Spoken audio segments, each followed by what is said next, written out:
Do you know the value of a click? Maybe. How about a view or an impression from an influencer or your own social media content? I'm not so sure. You should really check out my friends at Eisenberg.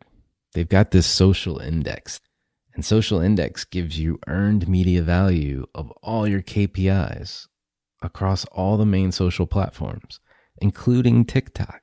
And these values are updated every day. You don't want to be stuck in 2020, do you? Over 1,000 companies have used the social index to understand the ROI of their campaigns. And if you work with a social agency, you should really ask them to incorporate earned media values into your reports. Get your earned media value for social content. Visit earnedmediavalues.com. Again, that's earnedmediavalues.com. For all of us, it's about predicting where the consumer is going and getting half of it right. One of the things we want to do is create ads that don't suck. Embracing change creates great possibility. I'm Alan Hart, and this is Marketing Today. On the show today, I've got Chelsea Cain Macklin. She's the CMO of Lunchclub. At Lunchclub, she leads the company's marketing initiatives that drive brand awareness and user growth. And prior to joining Lunchclub, Chelsea served as the vice president of marketing at the dating and social networking app Bumble. During her time there, she led Bumble's growth, global marketing initiatives, focused on brand and cultural strategy, international brand campaigns, and their always-on marketing and integrated partnerships. She helped them launch their newest vertical, Bumble Biz, and develop the go-to-market strategies for regions including Canada and Mexico. In her 4 years at Bumble, Chelsea helped the business scale from 10 million to 100 million registered users. And so in today's conversation, we talk quite a bit about Lunchclub, her background at Bumble, and what Lunchclub's about and why she's there and what they're trying to achieve. So I hope you enjoy this conversation with Chelsea Cain Macklin. Well, Chelsea, welcome to the show. Thanks for having me, Alan. I'm so happy to be here. It's not every day you get to start off with asking about chickens and art therapy, but I hear I need to ask you about those two things. Tell me about chickens and art therapy and how they fit into your life. So I live in Austin, Texas with my partner, Wilson, my 2.5-year-old, 2 dogs, and more recently, 3 chickens, although we're on our second round of 3 chickens because predators are a real thing here in Austin, Texas.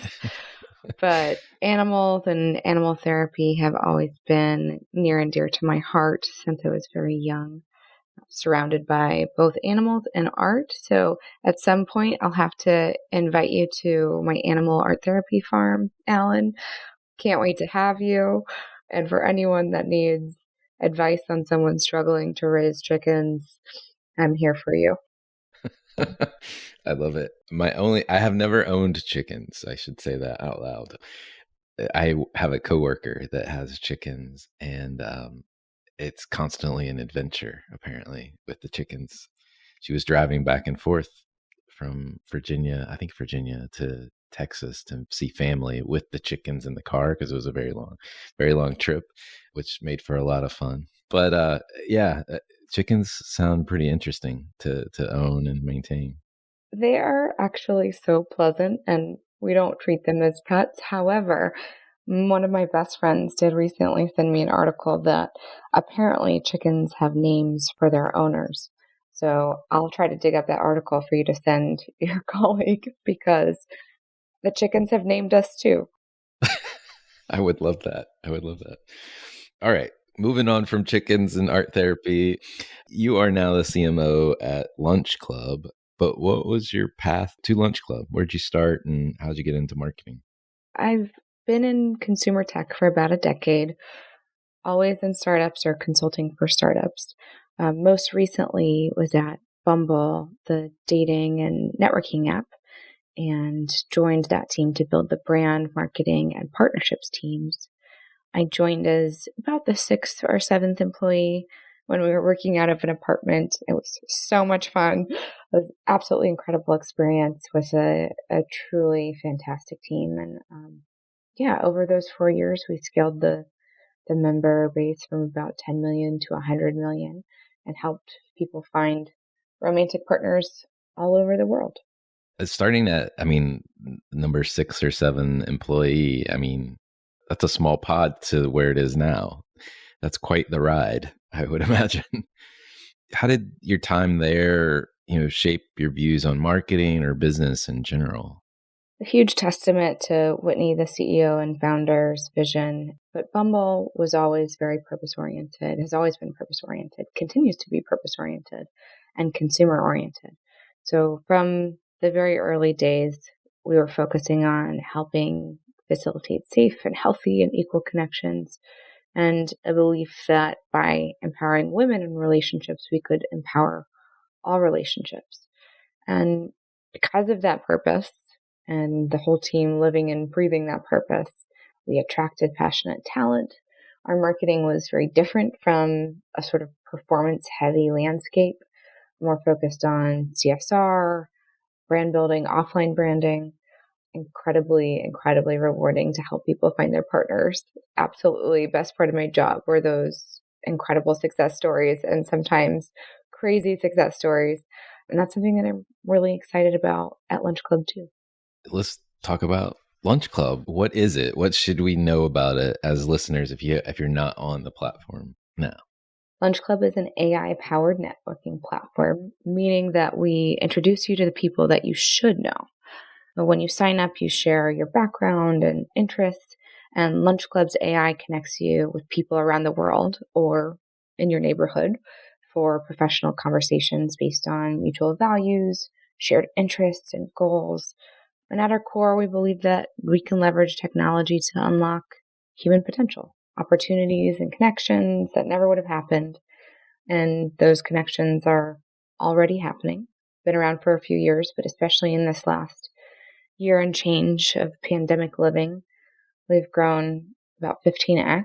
And I, as my first couple months in the CMO role, have been chatting with some of our success stories, like Billy, one of my favorites, who is CSO at Smile Group and told me that he couldn't imagine his life without Lunchclub, especially over this last year.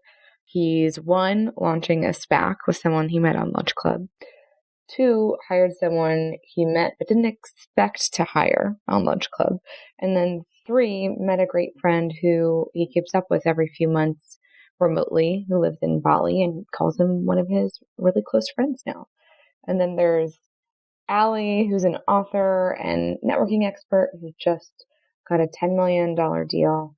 There's Jessica, founder of SoSynced, which is a personality-based dating platform, who just got her first $1 million check for her business. So lots of impact around the VC and entrepreneurial landscape, but just kind of across the landscape, we're helping engineer serendipity. It's been an incredible 2.5 months so far, and I'm really excited about the future. It sounds phenomenal. And I've always been somebody, well, I shouldn't say always. It was, I think, business school opened my eyes to the power of networks. And actually a speaker there who came, Keith Ferrazzi, I think at that point had just wrote a book or released a book called Never Eat Alone. And just the power of connections and having those. And it seems like Lunchclub is like going to coffee on steroids, yeah, exactly. And we potentially like taking some of the less important meetups out of the equation for you, somehow through the AI to help make more meaningful or more spontaneous connections that help, open your eyes to new things or people you may not have ever or would have ever come in contact with. So that's amazing. What brought you to Lunchclub? So I knew in my transition from Bumble that I was interested in the intersection between cutting edge technology, human connection, and social impact. So I met Vlad late last fall and we started chatting. I also was just learning from all different types of industries across fintech and community platforms and some CPG. And I've always been inspired by specifically two pieces of research. One is an 80-year Harvard study that tracks basically the importance of social connection, both with your close connections and with your not as close connections, to your longevity and to your happiness. And it turns out that having a well-oiled social machine as part of your life is more important than quitting smoking, stopping drinking, sleeping well, exercising, to our longevity. And there's some great research on that. And then another piece of research is called The Disintermediation of Friends by Rosenthal. And that tracked the rise of online dating as a way to meet new people. And during that rise, there's tons of challenges, of course, that have come out of the internet in general and online dating specifically. But the interesting and exciting parts of this study were the hockey stick growth in LGBTQIA and interracial coupling and relationships. So using technology to help drive really meaningful long-term relationships outside of existing bubbles and circles and to drive social progress. So I looked at Lunchclub and was just so inspired by Vlad and the leadership and an incredibly talented team. And then the opportunity to continue to build on this intersection of tech, social connection, and social and or economic impact, and the parallels of what does hockey stick growth look like for non-romantic new connections outside of existing bubbles. And I was just so excited. I think that big differentiator is that most social platforms also get worse as they scale. But Lunchclub's AI actually gets smarter and better and gives you a better experience as it scales. So I was also excited that this is something that can get better with time and is getting better with time. And it's also not based on evaluating people based on profiles, faces, names, that our AI curates your connection for you. So all of that to say, I met Vlad, who is absolutely brilliant and wonderful, and learned more about the business, tried the product out myself, met the rest of the team, and knew that it was someplace that I wanted and needed to be. Have been loving my time with Lunchclub since we first started working together. Well, you mentioned this study, The Disintermediation of Friends by Rosenthal.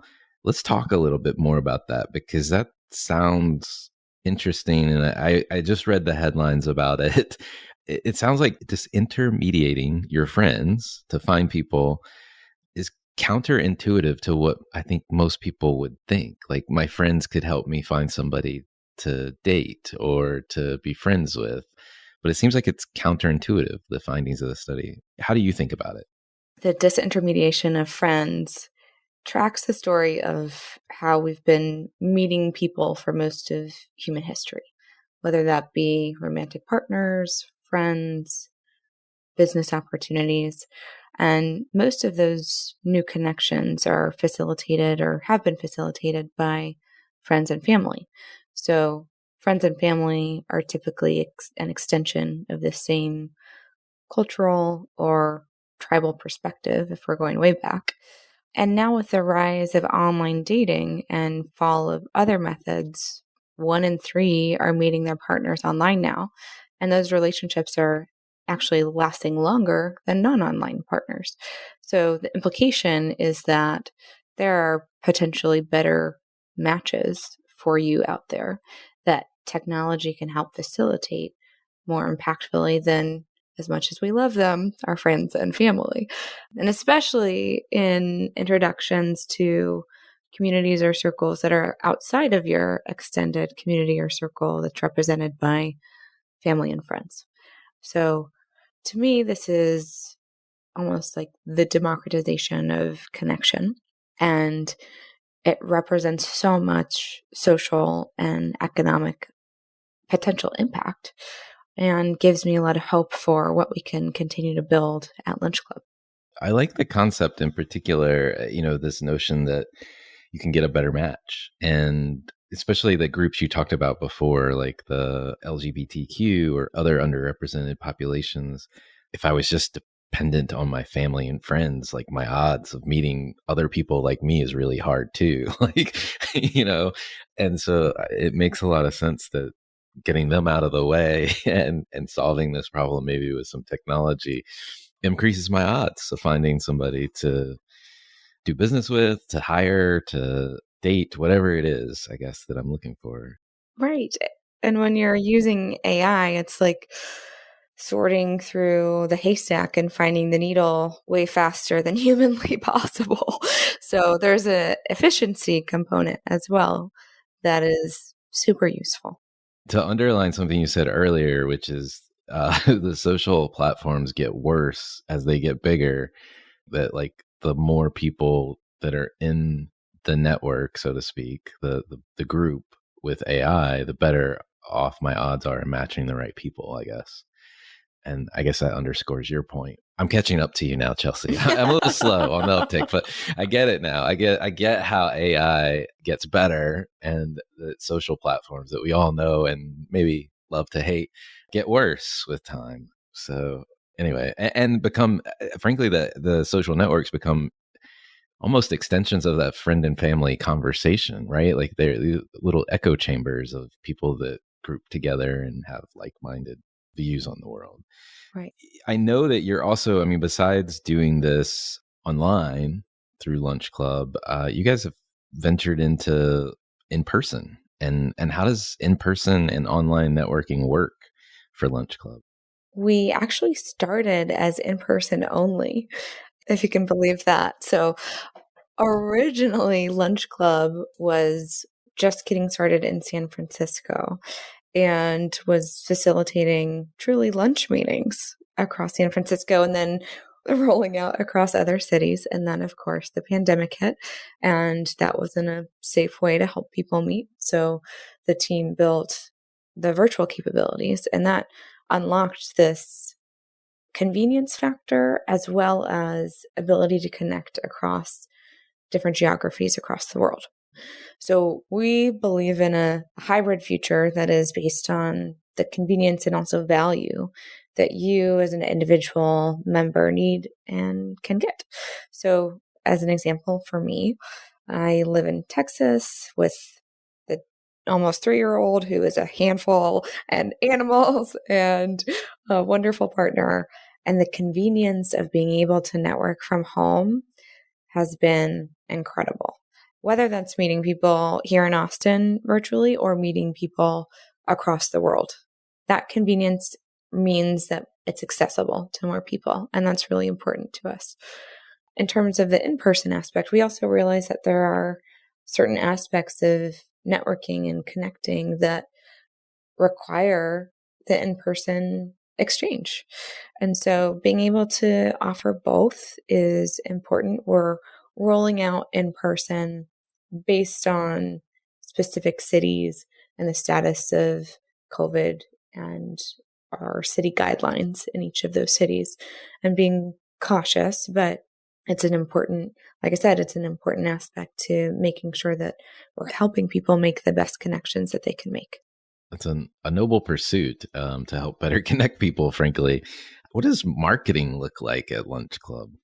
We are just getting started. So watch this space. I joined about 2.5 months ago.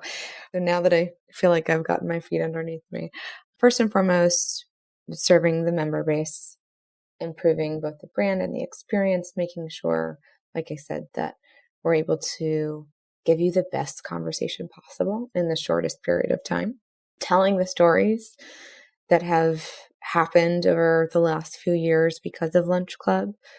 There's so many tearjerkers that I'm excited to share over the next few months. We're also testing some grassroots and digital campaigns on local markets based on in-person to gauge appetite, but also to get feedback on how we can continue to be better. And especially over this summer, where in areas and regions where people are coming out of pandemic living into what I would call summer of reconnection, We're seeing people want to reconnect with family, friends, people that are close in their network and have appetite for networking, but that's going to only increase more as the year goes on, especially as we get into the cultural realization that everyone wants to change their careers and their jobs and their lives because of what they've realized during the pandemic. So we're going to continue to evolve with the consumer because we're all going through a cultural change that we're not out of the pandemic, and knock on wood that we don't re-enter anything this fall. But at this point, telling stories, listening, evolving, and just better serving our existing members and our members to come. One more question on marketing, because I know you've only been there a short time, but coming from a place like Bumble in particular, I know them for their mix of digital marketing as well as brand building marketing, if you will. So whether that's like out of home or experiential type things that were done, how does that play? Like, how do you think about just the marketing mix that you would like to achieve at Lunchclub? I'm just curious if you have thoughts about that. Like, because I think startups, a lot of times there's like this duality a little bit between like starting performance versus brand, if you will, and how those two things interact. I'm just curious how you think about those two. And for most startups, I think the tendency is to go heavily on the performance side, understand what might be broken on the funnel, which is always really important, but then sometimes become overly dependent on performance or paid social specifically. So that is part of the mix that we're testing. Of course, I think it is always an important part of the mix because of how dynamic feedback and learning can be from paid and performance. Of course, we will be brand building. I think there's so much magic in the Lunchclub experience, and so many people have never heard of Lunchclub. So I'm excited for them to just introduce Lunchclub to lots of folks.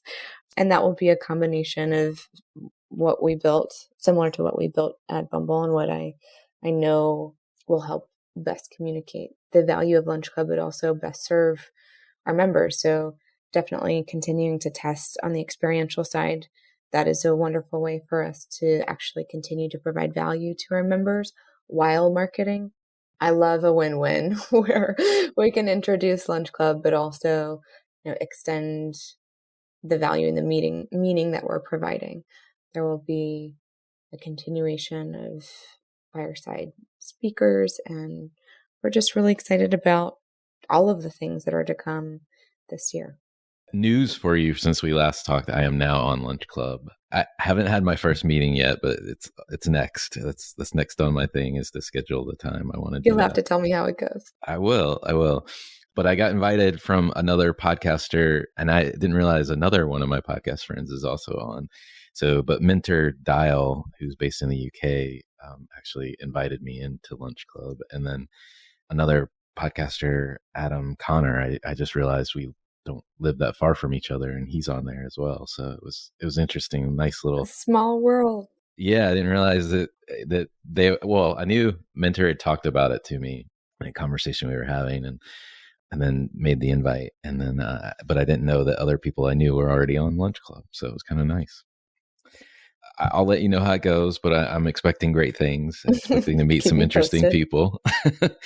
But I want to switch gears and talk just a little bit more about you. We know you have chickens. We know you're in Austin or out, in the Austin area, and you got a little one at home along with a partner.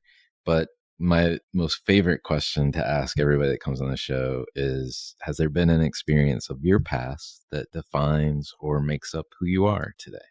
Definitely. I think you've heard me talk a bit about relationships and connections and social impact. I've had several of my very close loved ones experience very severe illness, chronic or short term, and just in my nuclear family, my sister, my brother, my father, and kind of across the spectrum from cancer to epilepsy to autoimmune diseases to brain cancer. And I'm so lucky that they are all healthy and well. I will say that first and foremost. But led me to cherish my relationships across all spectrums way more. So my relationships with my closest loved ones, my relationships with the people that I work with, who arguably we end up spending more time with sometimes, my relationships with my network. And it's definitely led me to the belief that connections and relationships are the most important part of our lives. It's more important to me personally than money or status or short-term things. And that has certainly bled into the way I think about both being a leader, building a business, and thinking about what businesses I want to be a part of and how I market and build those brands. Thank you for sharing that, and I'm glad everyone is doing well now, or not struggling at the current moment in time. But it does sound like you've taken away, like most people in the entrepreneurship world, you've turned a negative into a resilient positive, of learning from those experiences. And I mean, what a natural fit for you too, given that you were at Bumble and now Lunchclub, that is all about connections and building stronger connections. So kudos to finding something that aligns with who you are and the experience that got you there. Well, if you were starting this journey of life or business all over again, what advice would you give your younger self? This is going to sound cheesy, but make the connection, reach out, speak up, be vulnerable. Building on your last question, the world is run and our happiness is run on connections and relationships. And I would have wanted myself to be both more vulnerable and more vocal in both finding, fostering, and developing long-term connections and relationships. And I don't know if that's something that we ever fully grasp or learn. I feel like I'm still learning how to do that, but that would be the advice that I would have given to my younger self. I love it. Make the connection, and it's 3 words. It would fit on a bumper sticker or an out-of-home billboard. So you should trademark that phrase pretty soon. That's amazing. Well, if there was a topic that either you're learning about or trying to learn more about as a marketer, you think other marketers should learn more about, what would that be? So there's a great book that I started reading recently. It's called Sense Making: The Power of the Humanities in the Age of the Algorithm. It's by Christian Madsberg, and it is really, really fascinating. And it's sort of a stand against scientism and big data and a defense of our humanity, essentially, human intelligence. So it's that, I think this is going back again to that combination of cutting edge technology and my fascination with that, plus social connection, plus social impact. But I think with the rise of so many different marketing choices and options and data, it's really easy to forget about the human side of what most marketers are trying to do. So I would recommend reading the book first and foremost, and doing our best to sometimes step back from the data and think more about the human side. That sounds really interesting, and more about achieving a balance, if you will, in what we're doing. I'll definitely check the book out. It sounds phenomenal. Well, 2 more questions for you. Again, a little bit more marketing focused. Are there brands, companies, or causes that you follow or you think other people should be taking notice of? Always. I have to plug my friend here, Musa, who just joined GoFundMe somewhat recently. So it's kind of all 3 of the things that you just asked about. It's a for-profit crowdfunding platform, and it's been around for a bit to help people raise money for events ranging from celebrations and graduations to more tragic situations like accidents or illnesses. But it's also being used in all of these incredible creative ways. And it's been really fun to watch Musa step into this role and seeing a couple new campaigns roll out focused around kindness in New York, for example. And he's just an incredible human and friend and marketing leader. So definitely recommend folks follow along GoFundMe as he takes them on this next chapter of their brand journey. I love that example. Last question for you. What do you feel like is the largest opportunity or threat that marketers face today? Going back to sense making, I think a couple things. It's continually more challenging to break through the noise. Today's consumer is complicated. We're living in an extremely complicated and ever-changing culture, no matter where you are in the world, especially in the last year and a half. So being able to break through the noise in a meaningful way, in my opinion, is driving the boat with purpose and thinking about, like I said, the human side and how we can best serve these complicated consumers and think about what the long-term impact is that we hope to have on their lives. Well said. Well, Chelsea, how do we find you? How do we connect with Lunchclub? How do we find you? How would you like listeners to get engaged? Well, firstly, thank you, listeners, for listening, and I hope you do join us.